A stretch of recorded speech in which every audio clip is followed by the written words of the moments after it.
Hello po mga my loves! Ako po ay nagugutom. So magluto tayo ng pork chop mga my loves. Kasi nagugutom na talaga ako. So ipa-fry lang natin to. Gagawa tayo ng powder para sa ano nito.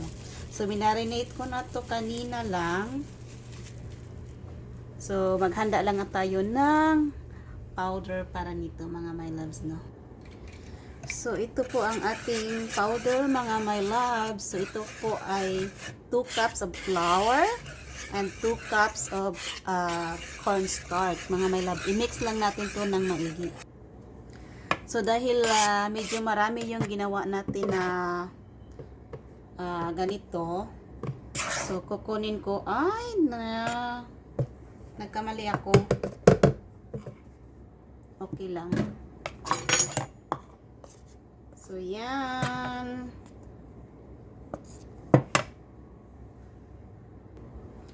So, kinuha ko muna ang 2 cups ng powder, mga my loves. Tapos, ngayon naman, meron tayong 1 tablespoon of garlic powder.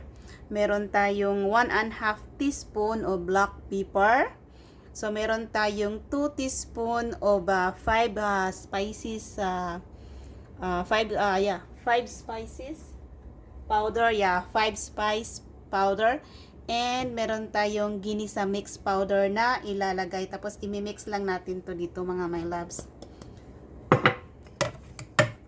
So yan, halo-halo lang. So yan, dito natin ilagay para dito natin ibabad ang ating pork chop. Pero hindi natin muna iuubos yung lahat ng powder para dito. Para masave naman natin yung iba.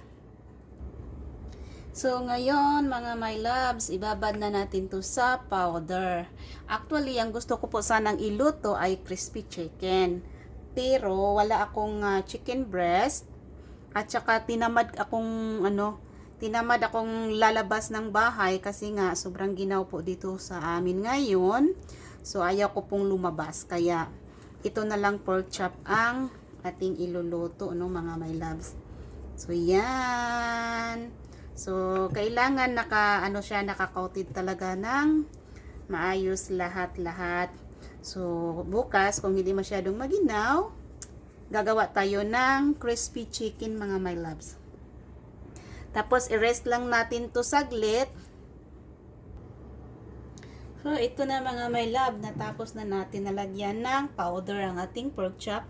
Tapos, tingnan nyo, may natira na konti. Tapos, yung ito naman na siniparit ko. So, ito, pwede pa natin tong magamit. So, ito kasi, itatapon na natin to kasi yung dugo ng ating karne. So, yan po lahat. So, hintayin lang natin ng siguro mga 15 minutes siguro. Kahit 10 minutes lang. So, pwede na natin siyang iluto. Maglagay tayo ng cooking oil, mga my loves, no.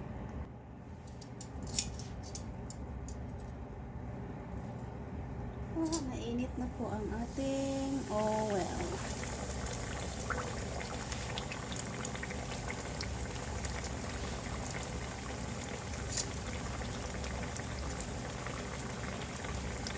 Try natin maglagay ng 2 kung kasya.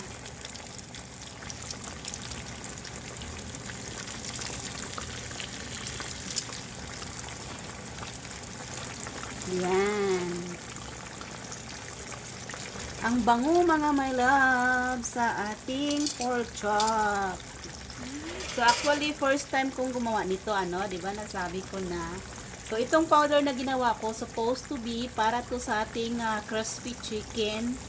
So tulad ng sabi ko, tinamad kaming magpunta ng store dahil sobrang ginaw dito.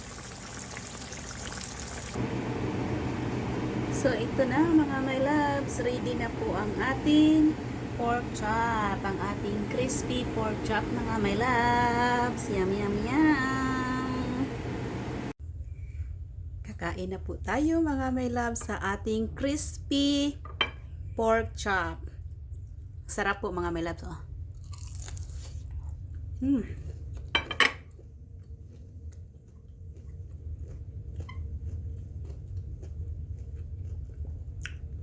Sarap.